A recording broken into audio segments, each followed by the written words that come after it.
di atas tanah warisan mendiang sang ayah yang menjadi sengketa lantaran bersertifikat 2 atas nama pihak lain kini memasuki babak baru.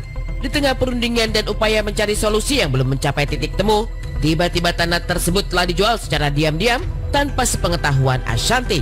Dan yang membuat Ashanti jengkel bukan main, di atas tanah tersebut telah terpasang papan proyek dan spanduk penjualan perumahan oleh developer. Oleh sebab itu, Kamis 18 September kemarin, Ashanti bersama tim datang ke kawasan Cinangka, Depok, Jawa Barat untuk cross-check secara langsung tanah yang telah dipatok developer perumahan.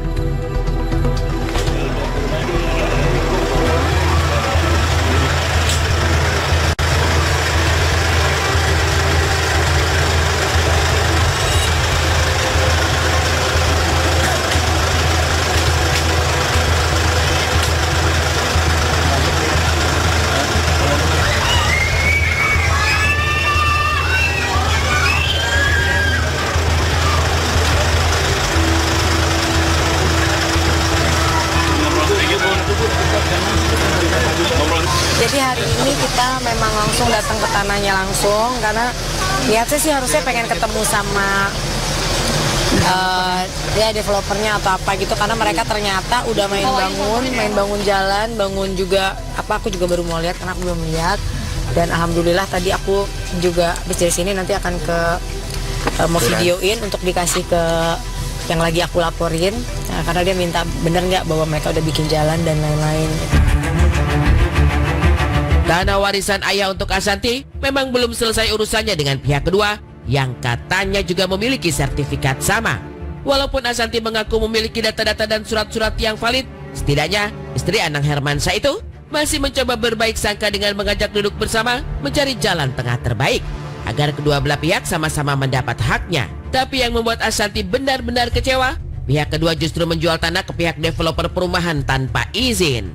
Memang waktu itu papaku beli tanah di sini tuh kayak ada 5 tempat yang berbeda, dengan yang 2 ini suratnya 1, yang 3 yang masih ada, yang 1 dulu udah hilang zaman aku ini karena nggak diurus. Jadi papaku tuh udah almarhum, baru-baru itu kita nggak nemu dulu suratnya di mana. Terus ada lagi yang 4, yang ada 4 ya, berarti masih ada yang 4, nah yang lain aman karena udah kita urus. Nah ya gini loh, maksudnya aku kalau misalnya aku dengan si bapak ini punya surat yang sama ya, seumpama ini kita punya surat yang sama, kita ibaratnya mungkin diiniin sama oknum yang dulu ngejual tanah ini, mungkin kita juga kan banyak ya sekarang yang tanah yang ada punya 2 surat 3 surat.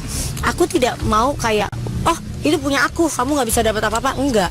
Oke, kalau kita punya sama-sama 2 surat yang sama, ya ayo kita cari solusi gitu. Kita cari solusi, kita apa nih, kalau emang laku ya udah kita bagi 2, atau memang kita gimana, kan enak ya.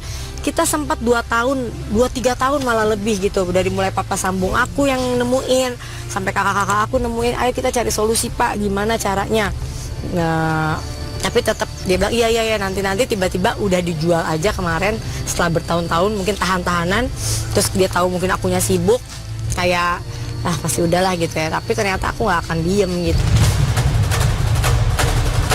Ashanti sudah pasti kesal bukan main. Sudah tanahnya dijual ke pihak ketiga tanpa izin, kini pihak ketiga semena-mena memasang spanduk hingga papan pembatas berukuran besar pula, seolah-olah tidak peduli lahan tersebut masih berstatus sengketa. Dan amat mirisnya, papan itu berdiri di lahan yang belum lunas dibayarkan ke pihak kedua. Inilah yang membuat Ashanti geram dan siap memulai genderang perang mengejar pertanggungjawaban sang developer. Iya, punya kita ini. Dari sana ujung naik ke sana. Ini yang silver ini. Ini silver. Oh iya bukan ini. Iya, pokoknya di batas itu sampai sana. Terus ada satu lagi ya? Sini. Dia naik ke atas. Dia kayak tanahnya tuh kayak nggak leplong gitu loh, kayak ada satu terus dia naik lagi ke atas gitu. Lumayan lah buat kalau buat kita kan mau berapa ribu meter gitu ya. Yeah. Tapi kan mau cuma berapa ratus meter pun kalau udah hak ya namanya hak ya gitu. Awalnya aku nggak mau terlalu gimana ke dia karena urusan aku sama bapak yang ngejualnya gitu kan. Tapi ternyata bapak ngejualnya bilangnya dia belum dibayar sama si orang ini, baru dibayar DP dan kecil banget. Jadi dia juga stres katanya, dan sekarang si developernya ini yang aku kecewanya main bangun-bangun lagi, tambah-tambah lagi, dia kayak nggak peduli. Dan aku bilang aku nggak akan berjuang terus, karena ya kamu mau bangun perumahan kayak apa juga akan aku kejar terus gitu, dan orang nggak akan ada yang mau beli rumahnya, orang rumah tanah dari tanah sengketa. Menurut cerita Ashanti, tanah tersebut dibeli mendiang ayah pada tahun 1991. Ada beberapa lahan tanah yang berhasil dibeli dan memiliki sertifikat. Hanya saja, 3 tahun belakangan muncul polemik karena ada pihak lain yang mengaku juga memiliki sertifikat atas salah satu lahan tersebut. Maka dari itu, untuk mengetahui lebih jelas seperti apa tanah yang menjadi sengketa, tim Insert pun terjun langsung. Dan setiba di sana, tim Insert benar-benar terkejut. Ternyata bukan hanya telah berdiri spanduk dan papan berukuran besar, developer pun telah membangun jalan masuk. Dan yang lebih mengejutkan lagi, tim Insert juga menemukan ada beberapa lahan yang telah dipatok dengan kayu. Bisa dilihat untuk tanah di belakang saya ini sudah mulai